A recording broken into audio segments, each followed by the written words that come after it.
Well, hello everyone. This is Brad, K9BDH, and we're going to do a short presentation from Woodford County Repeater Association about the Yaesu Fusion linking, a quick journey into the digital linking between the 14676 machine in Kickapoo and the 146610 machine in Metamora, and then maybe what's beyond all of that. First, we're going to do a little background. What are the Yaesu Fusion capable radios? First one's the FTM 400 XDR. Also, it's the DR. DR is the first version, and XDR is the latest version. That is Fusion capable. FTM 300 DR is our newer mobile. That is Fusion capable, and that's VHF and UHF. Also, we have the FT991. That's the HF, VHF, and UHF rig, and that is also Fusion capable. FT70DR, that is Fusion capable also, and that's the basic handheld. That is a handheld that does not have GPS, it cannot do messages, and it cannot do pictures. FT3DR is our latest handheld at this time of recording, and that's the color version. It's kind of like just like the FTM300, but it's the handheld version. It's got APRS and all that stuff in there also. And then the previous version of that is the FT2DR, and that's the monochrome version of it, but it has all the bells and whistles on it also. FTM100DR, that is out of production also, just like the FT2 is out of production. That is still a good mobile radio for Fusion that can work on our system. Again, everything that I'm showing right here does work on our system. The FT3200DR and the FT3207DR, those are currently out of production, but they are mono band radios. One is VHF and one is UHF, and they are a basic radio. They do not have a GPS or anything like that, but it will get you on Fusion. FT7250DR is a dual band basic Fusion radio that is out of production but still can be used on our system. And then FT1DR, which is the first Fusion radio, and FT1XDR, which is second one. Those are out of production. They are not updatable anymore. You can still find them, but they cannot be upgraded to the latest and greatest, so they will work basically, but I personally would not go out and buy a used one. I would get something that's more later date than that, but they still work. Unless you can get one really cheap, I would look into a different type of a handheld. That way you have something for the future. So those are the ones that currently can be used on our system in the digital part. Obviously, any FM radio can be used on our repeaters. For analog, but digital, you have to have one of these radios currently. So there's three types of Fusion linking from Yaesu. We're not going to be talking about a bunch of all the hotspots and MMDVM, if anyone knows what that is. We're going to talk strictly about what Yaesu provides and what Yaesu recommends, because in my opinion only, it's the easiest thing to keep running. The more bells and whistles you add, the more maintenance you have to do, and the more time that it takes up. So three types. One is Wcra. You know, we've had that for a while. Those can actually hook to the back of a repeater if you have a static IP address, or I should say a public IP address that uses that Wcra box up there in the right-hand corner. They also come out with a PDN functionality that you can use it as a remote node and point it to a repeater. You can use an FT3 for that, an FTM 400 for that, an FT2 for that, and an FTM 100 for that. So that's Wcra, and that lets you connect to different rooms across the US and world. Next one is IMRS, and that's kind of what we're going to talk about a little bit today. That's currently what we are testing. Again, so this video and slide presentation can be updated at a later time if we switch anything. But right now we are testing IMRS, which uses the LAN board on a DR2X repeater, which we have one right now at Proctor, one at Kickapoo, and one at Metamora. But we're only testing Kickapoo and Metamora at this time. and you can look in the bottom left hand corner there a little bit and kind of see what it looks like. Because on IMRS we use the DGIDs to kind of steer the repeaters on what to connect to. And then of course at the end we can also do WiresX and IMRS combined all in one package. So that is a neat feature about IMRS. You can have WiresX pointed to one repeater, WiresX pointed to two repeaters, WiresX pointed to all repeaters. You could set up, if we had enough money, a different WiresX node to each repeater. This would take extra equipment to get this accomplished and be expensive, but it could be done. Again, the only thing that limits us is money and imagination. So what sites should we link? Let's take a look. Well, first, we have the Kickapoo VHF or UHF repeater, we have the Metamora VHF repeater, and we have the Proctor Hospital UHF repeater. Those are our current 3 sites that we have. The top right is a quick picture of the Kickapoo site. I do believe that is the VHF site. VHF tower in the forefront, and in the back right tower, that is our UHF antenna up there at the top. The middle picture is the Metamora site, and it's a quick snapshot of them putting the antenna up at about 180 foot. And then on the bottom right is a Proctor Hospital site, and that's on top of the elevator shaft. I do believe it's a little over 100 foot above the terrain, and that is a dual band antenna there. So those are the 3 sites that we currently have. But first we are testing linking the Metamora machine, the .610, and the 7.6 machine. This is going to get a little geeky, so don't worry about it. I just threw it in there for those that understand the technology. You don't have to remember this. You can throw it away and pretend it never happens, because at the end we're going to actually show you how to program your radio to get it to work on IMRS. And again, this stuff is just the geeky part on what I had to do to get this to work. So each site, for any type of linking we really do to make it easy, is has to have internet, along with the EOC and Roanoke. The EOC kind of becomes as the main networking site. So data traffic from each repeater goes from the repeater site to the EOC and then back out to the respected repeater site. In essence, we create our own virtual private network. So each repeater kind of thinks that it's on the same network, even though it's not. So it kind of looks something like this. So this is kind of visual look currently at our system that we're testing. We got the EOC. That's the picture of the rack at the EOC. At that EOC, it's got the high-speed internet. It's got public internet IP address. It's got the VPN server and also a host of Echolink radio, Proctor Crosslink radio, and actually is also running a WiresX server for future use. That's already running, sitting there. And obviously that's connected. We've got the World Wide Web there, the internet, and also there is the VPN server router that's there. Oh, scary part, that's a selfie of me at the Kickapoo site. That's our VHF site. The cabinet that it's in, the computer in the background was mine getting it programmed, and you can see the DR2 in the background. That's at 146.760, and it's currently on DGID02. You don't have to remember that. That'll be coming up a little later. And then obviously there's the picture again. And again, it's got the DR2X repeater with the LAN board. It's hooked up to internet by 5G Wi-Fi VPN router, which is that little thing that just popped up right there. That is pointed to the server at the EOC. And then in Metamora, that's a picture of our actual repeater and the Henry amplifier. There's obviously the picture again of the tower, and it's that thing is running on DGID01. And again, it's 5 watts driving a 100 watt amp, and it's currently getting internet by T-Mobile hotspot. We're going to need a permanent solution. I got that thing free for about 30 days to try it out. It's working very well. It's not dropping any packets. But either we get a hotspot plan and pay monthly for it, or we see what we can do for internet there. But that's our current site. And obviously it's got the VPN mesh router there also.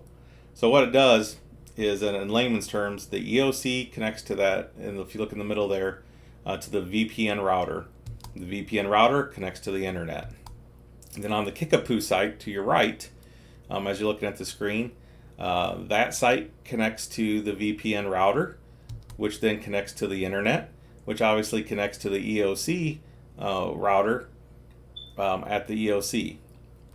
And at Metamora, the Metamora machine connects to the VPN router. The VPN router connects to the internet, and then the internet goes back to the EOC. So they're all interconnected together, and they're thinking they're on the same network, just like it's sitting at your house.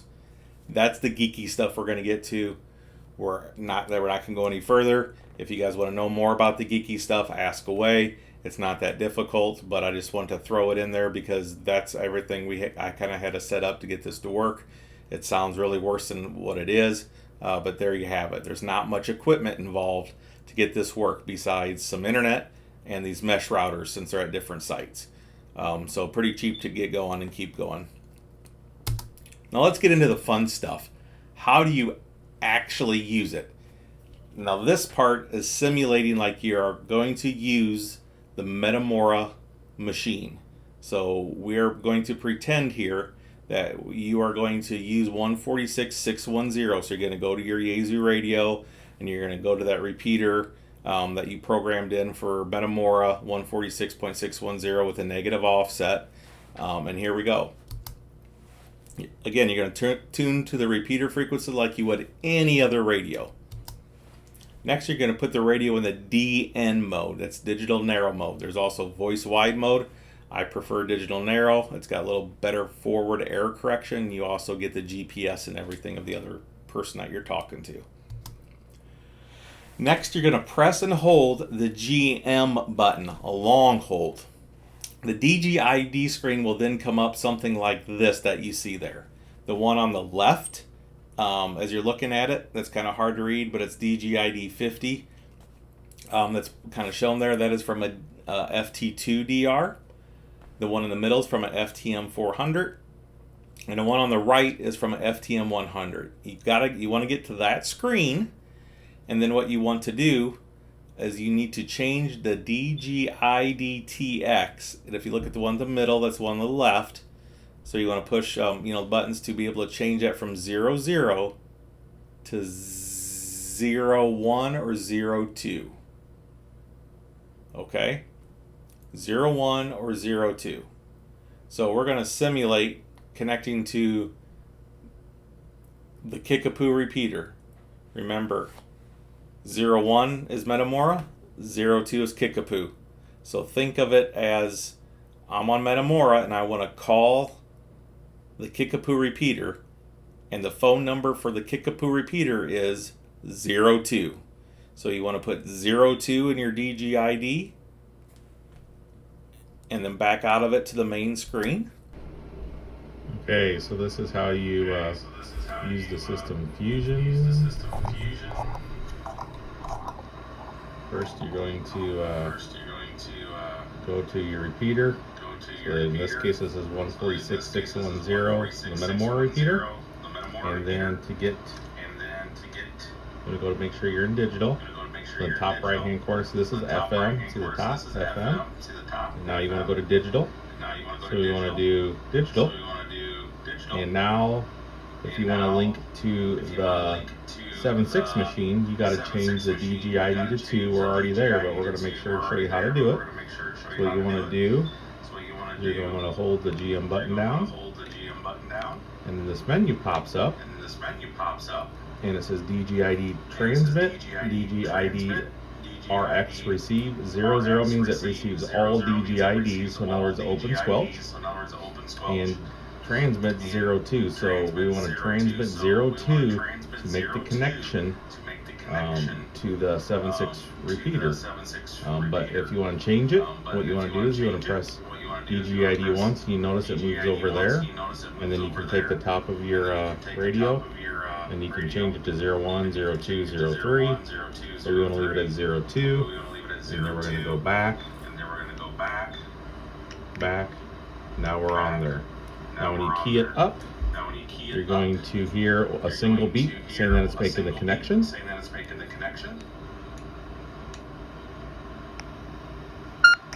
Now that connection is open. For the next minute, no matter what DGID you transmit on, if someone else heard that, saw your call sign, if they don't know what DGID to transmit on, it's okay. They can just press the button in digital and start talking, and they can continue to talk like that until the connection closes in 1 minute. And in 1 minute here, you'll hear the beep beep. And what that means, the connection is now closed to the 7.6 repeater. And the only way to make that connection again is to transmit the 02 DGID. So we'll wait just a second, and you're going to hear the double beep here. And again, that means it's closed. And the repeater is waiting for a different DGID. And again, transmitting the DGID is just like a gatekeeper. It's opening the connection to the repeater. Now it's closed. So now if the other person didn't know the DGID, he cannot get in and make the connection. So really, again, the DGID is sort of like the gatekeeper. It's letting you open the door and letting traffic in and out for 1 minute. Or as long as there is traffic, it's letting traffic in and out. But as soon as the traffic stops after 1 minute, it's going to close the door. So that is how you do that part.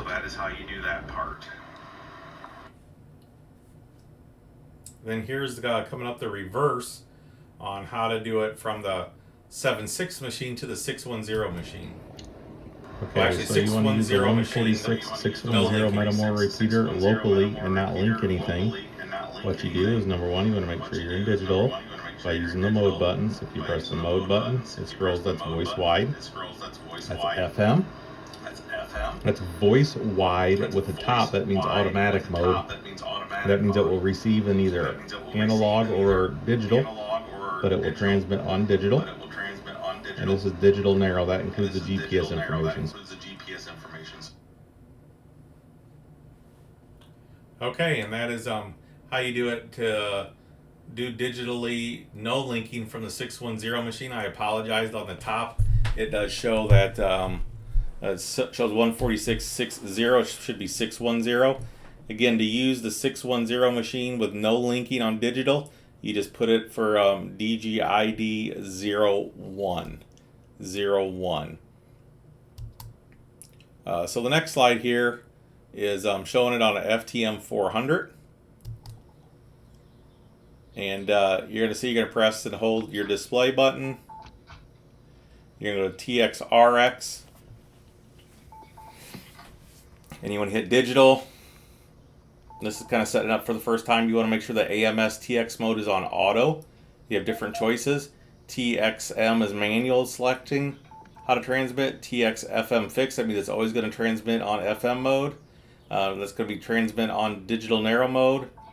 That one's always transmit on voice wide mode, but we want to auto. So in other words, whatever it hears, that's the way it's going to transmit back out on.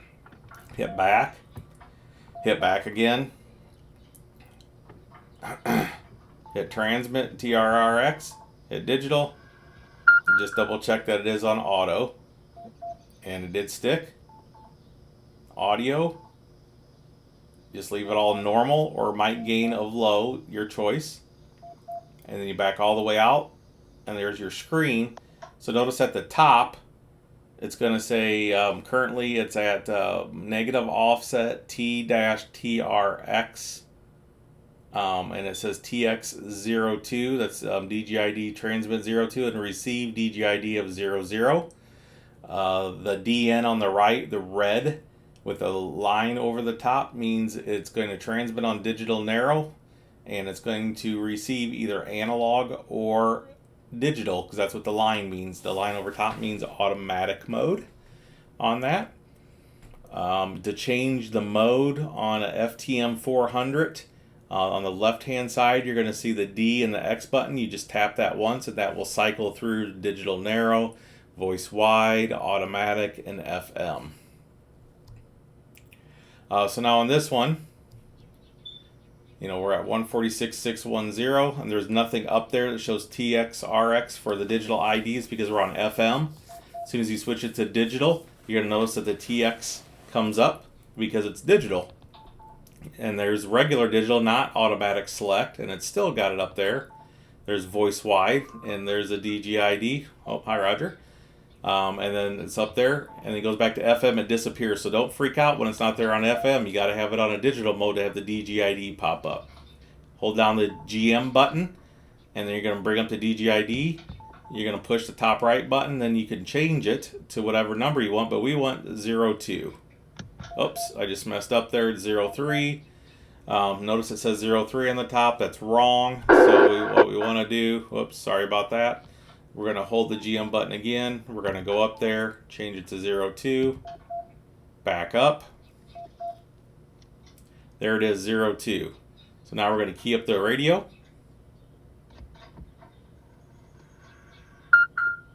That means we're connected.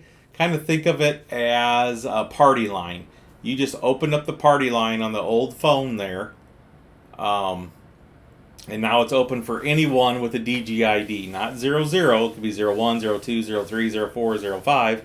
So for the next minute, anything is available to go through the repeater. So if you're driving down the road and you're hearing traffic but you don't know what DGID they're on, that's okay. As long as there's traffic going on, you can just key up the mic. Again, this is in test mode. If we put this in full production, I will make it a whole lot easier. You're going to only have to remember like 3 numbers, either local on each one or connect them all together if that's what we want to do. So it's very versatile. I'm just testing it, so this is the easiest way for me to test it and control it, for that. Okay, the next slide that you're going to see is basically what I just told you with the video, but written down. And this is for linking the 146 and 76 together if you are on the 146.610 machine. And I'm just going to throw it out there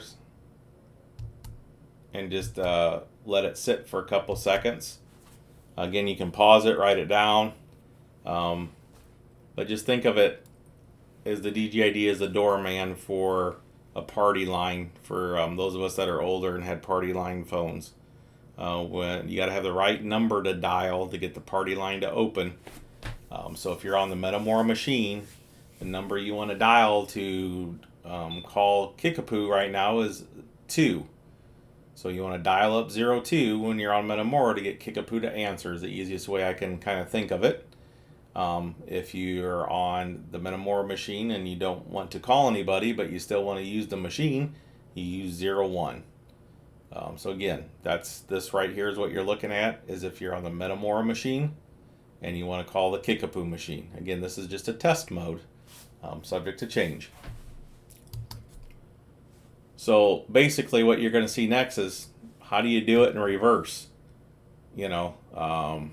If you're using the Kickapoo repeater and you want to connect to Metamora, well, of course, you're on Kickapoo and you want to dial Metamora, you want to use DGID01 if you're using the Kickapoo machine, and that will connect them together.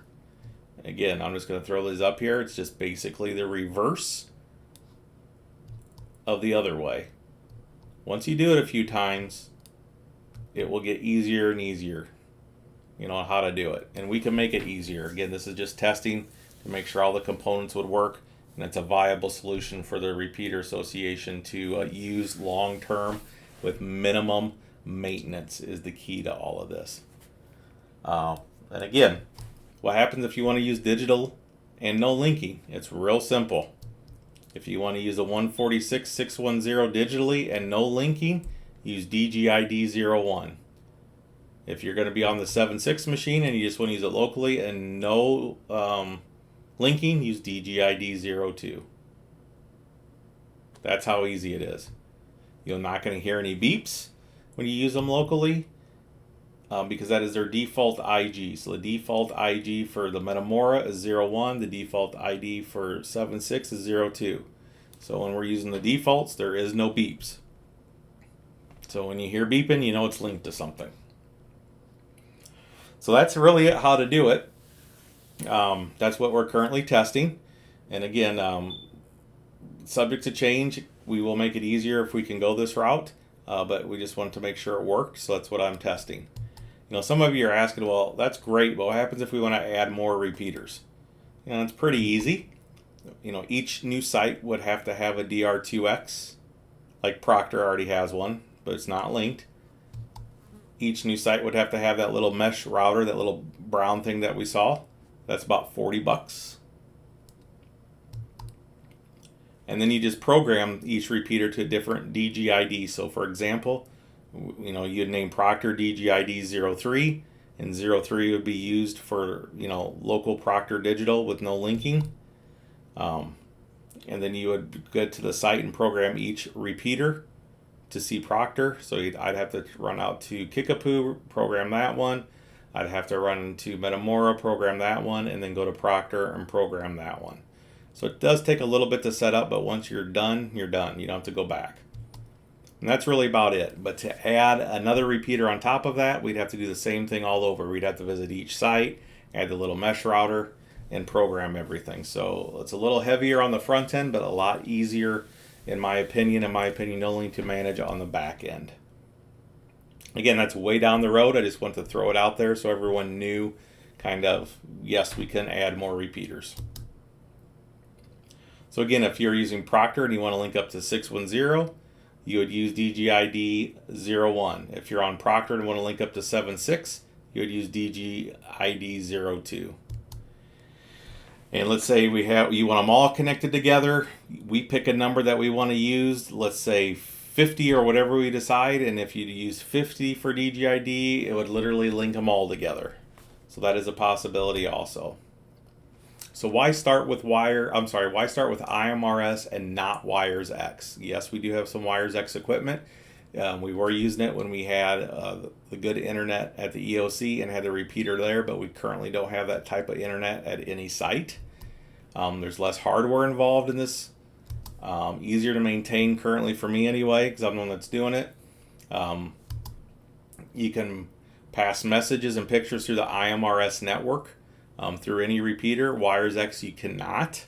You can pass messages but no pictures. I know it's not a big deal, but it's something a little different. It fits the bill right now, what we're kind of looking at. Depending on how the second survey comes out, expanding digital coverage, quick and easy and not very costly. Everyone's asking, can Wires X be added to the system? Yes, it could. It would take remote Wires X node and point it to one of the repeaters. So in other words, let's say at my house, you'd have to have an FT2, FT3, or an FTM 100, or FTM 400, or FTM 300. You'd hook it up with a computer at the house, and then you'd point it to one of the repeaters, as long as I got an internet connection here. All the repeaters could share one Wires X node. So let's say Wires X is DGID 99, and we program every repeater with 99. So whatever your repeater you're on, and you go to DGID 99 and hit the X button, it would bring up Wires X, but then all the repeaters would be connected up to it. Or you could just connect it up to one repeater or two repeaters. It's really limitless. Heck, you could hook up 3 Wires X rooms, one to each repeater if you really want it to go wild, each with a different DGID. But let's not get too wild. Let's crawl before we walk. And we also already have a home room on Wires X to park a repeater anyway, and that's already running at the EOC. That cost is already done and over with. Could we use a digital hotspot to access one or all of the repeaters? Yes, we could make it happen. It would take a VHF digital hotspot, like a MMDVM or something like that. We would assign that access to a different DGID, like 90. And we could assign one repeater, 2 repeaters, etc., just like Wires X, and do it that way. That would mean if you're traveling, you could use a digital hotspot with your digital handheld radio, either Fusion or DMR, and you could get into our system that way. We can make that private or open to the public. That would be up to the group. So really the sky's the limit once we have internet at the Metamora site and the Proctor site. We can do just about anything that we want. Again, all it takes is money and time. Time and money. Sometimes more money than time, sometimes more time than money to do whatever the club wants. Thank you very much for your time. Comments or suggestions, please contact us on Facebook or k9wra.repeater@gmail.com, or if you want to learn how to upkeep the system or help upkeep the system, contact a board member or myself, K9BDH Brad, at k9wra.repeater@gmail.com, or on our Facebook page, or heck, catch us on the repeater. This has just been a quick snippet of what's been going on in the background of linking up IMRS to these two machines to see how it works, and some back history and what could be possible in the future. I know everyone loves FM, everyone has FM, and digital some people don't hate or just don't want to mess with because it's something new. And FM is the good old standby. But why not use digital? It is something a little new. I know everyone doesn't want to adopt to it, but I kind of think of it like this. No one still drives a 1946 Chevrolet for their daily driver. Everyone has more modern stuff to drive. Digital voice sometimes works a little better, sometimes it doesn't. It is a new technology. I'm sure more features will be coming, down the road. With the current radios that are in production from Yaesu minus the FT70, everything has a GPS built into it. So when we're out on weather watches, it would be real easy to be able to figure out where everyone's at from GPS coordinates. There's some different options there that we can do to make sure we keep all the members safe out and about. Linking it this way would give us wide area coverage, on that. To be able to expand that coverage huge, from just almost to Galesburg up to LaSalle. The 610 machine kind of goes up to Ottawa, Pontiac, covers most of Bloomington. It goes down almost to the Lincoln area, Havana area, all over Peoria. So we got one heck of a system. And the more we use digital, the more other people will follow, in my opinion. And we might as well drive some, more talking on the repeater, because that's what they're there for. So if you have any questions, please give us a call on the K9WRA repeater, or by Facebook Messenger, or the email. Again, thank you very much for your time. This is Brad, K9BDH.